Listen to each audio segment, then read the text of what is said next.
Hello friends, once again welcome back to my channel. I hope all of you are keeping safe.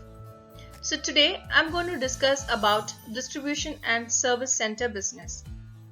It is one among the 9 relevant activities of economic substance regulations. And if you're new to economic substance regulations, I would suggest you to watch my previous videos on ESR, where I'm explaining about ESR, the background of ESR and other relevant topics about ESR. So the link to those videos are mentioned in the description box below. So let's check out today's contents.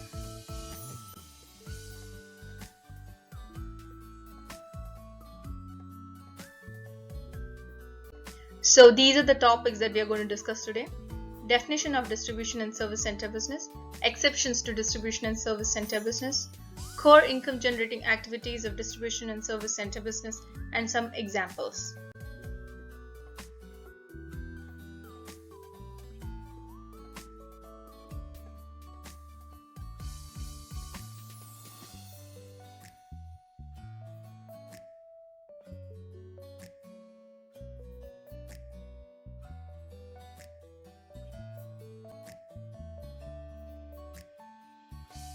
So what is distribution and service center business?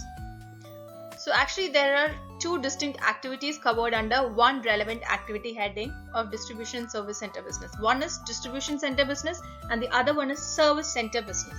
So now let's see what is the definition given for these two activities as per the economic substance regulation. So as per the ESR, a distribution business is defined as a licensee is considered as engaged in a distribution business if the licensee purchases raw materials or finished products from a foreign group company and distributes those raw materials or finished goods. So now let's understand this definition in more detail. As per this definition, the licensee is purchasing raw materials or finished products from a foreign group company.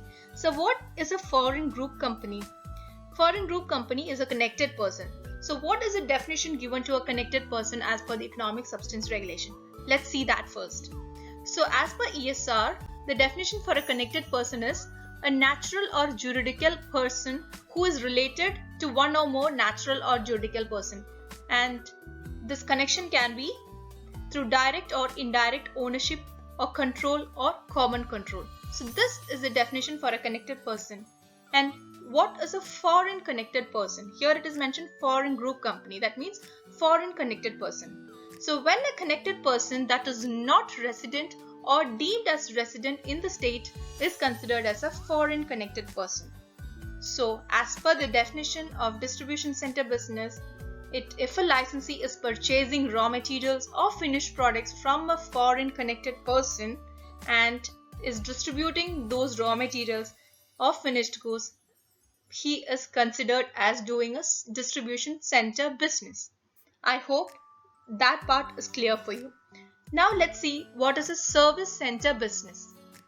As per the definition, a licensee is considered as engaged in a service center business if it provides consulting, administrative or other services to a foreign group company and those services are in connection with the foreign group company's business outside the UAE. So now let's understand this definition in more detail.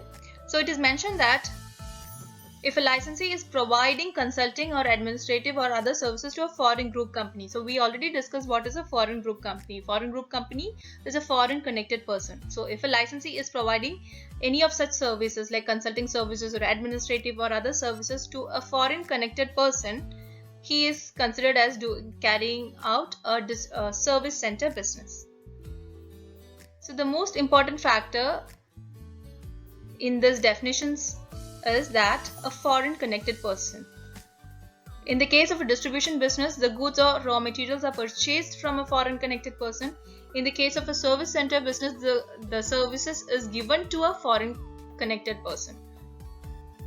So I hope the definition is clear for you.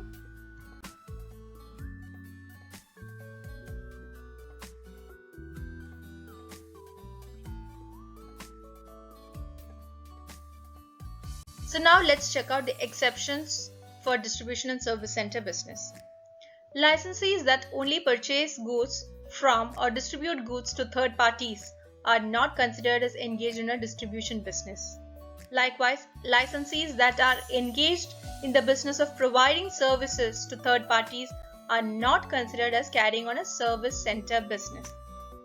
So in short, if the licensee is purchasing goods or distributing goods to third parties, or if the licensee is providing services to a third party, it is not considered as engaged in a distribution and service center business. Also, you should be mindful that if an entity that undertakes a transaction that falls within the scope of distribution and service center business is not required to demonstrate economic substance in the UAE if it can evidence that the transaction was not an ordinary course of business. That means it can be a one-off transaction and that the transaction is recharged to the relevant foreign group company at cost or less. In this case, there will not be an economic substance for that particular transaction.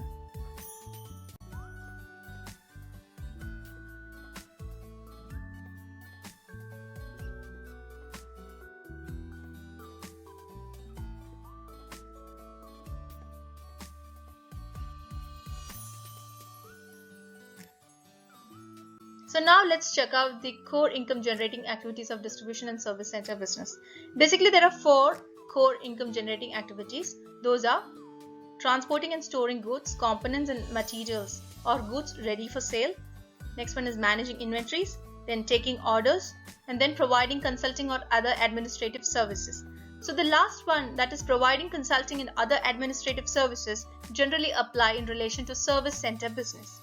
So now let's understand each of these core income generating activity in detail. So the first one is transporting and storing goods, components and materials or goods ready for sale. This refers to the movement and storage of raw materials or finished products and managing the risks associated with this. The next one is managing inventory. So how inventories are managed?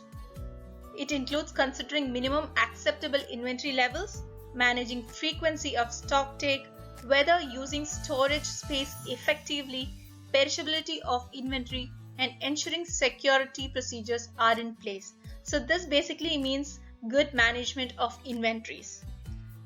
The third one is taking orders. This refers to the provision of the order processing element of the entire fulfillment process, whether it is manual or electronic. So the last one is providing consulting and other administrative services. Like I told before, this generally applies to service center business.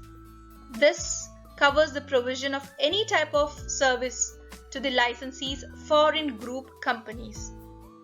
So with this, we learned the 4 core income generating activities of distribution and service center business, and I hope it is clear to all of you.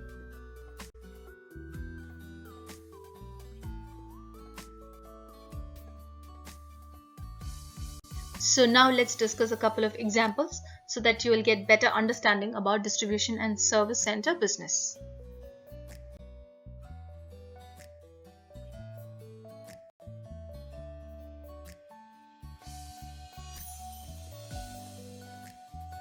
So now let's see our first example. XYZ LLC, which is based in UAE, buys furniture from a group company based in Lebanon and then resells the furniture throughout the Middle East.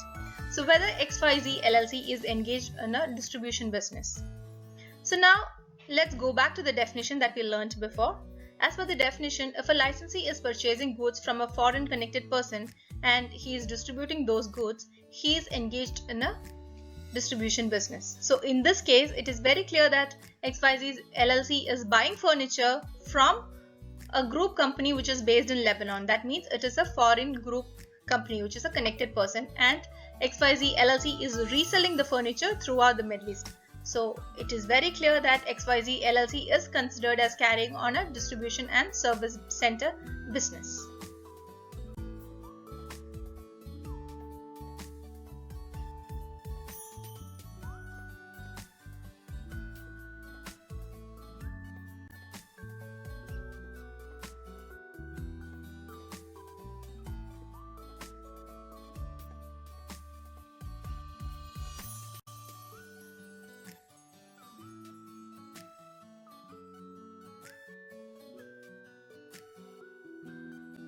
One more thing which I would like to bring to your attention is that licensees who are engaged in banking or insurance business or investment fund management business or lease finance business or shipping business or headquarter business, etc., may also purchase goods for or provide services to foreign group companies as part of their normal business operation.